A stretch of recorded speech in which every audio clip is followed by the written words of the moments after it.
Good morning. नमस्कार मंडळी. बऱ्याच दिवसानंतर पुन्हा एकदा ट्रॅव्हल व्लॉग. आणि सॅटर्डे संडे होता तर मस्तपैकी बॅकपॅक करून मी लोणावळ्याला निघून गेले.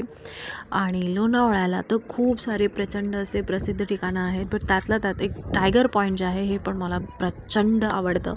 लोणावळ्यातील प्रसिद्ध पर्यटक स्थळांपैकी हे पण एक निसर्गप्रेमींना आकर्षित करणारं अद्वितीय स्थान आहे. इथे आल्यानंतर तुम्हाला निसर्गाच्या सुंदरतेचा खूप जवळून अनुभव मिळतो.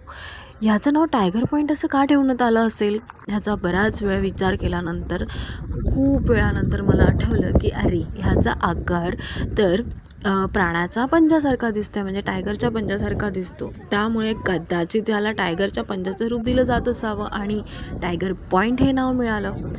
टायगर पॉईंटवरून तुमच्या समोर दिसणारं दृश्य अत्यंत सुंदर आणि शांतिकारक असतं.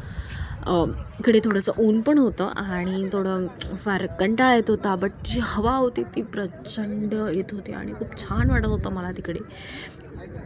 जंगली कातळांवरून घोंगावत जाणारे ढग, गडचं डोंगर आणि वाऱ्याची गोड हालचाल हे संपूर्ण वातावरणाचं सौंदर्य शास्त्राचं साक्षात्कार करत होतं.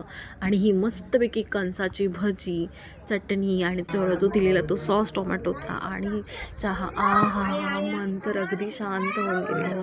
आणि हे अशा पद्धतीने मी माझ्या फ्रेंडसोबत इकडे बसून गप्पा गोष्टी करत होते लिटरली, आणि खूप शांत फक्त एन्जॉय करत होते मी. इथे पोचायला ट्रेकिंग करणं किंवा आपण आपल्या स्वतःच्या पर्सनल वाहनांद्वारे कारमधून येऊ शकतो. इकडे येणाऱ्यांनी ह्या ठिकाणी विविध दृश्यांचा आनंद घेऊया.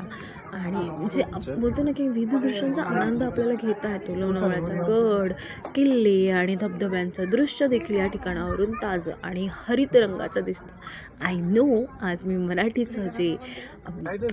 भाषेचा वापर खूप जास्त करत आहे, बॅट मी खूप ट्राय केलं आहे मराठी खूप छान पद्धतीने बोलायचं. माझा एक मित्र आहे, त्याला मराठी बोललेलं खूप आवडतं, so this is for him dedicated की मी ह्याच्यात खूप छान छान मराठी बोललेली आहे, प्लीज मित्रा.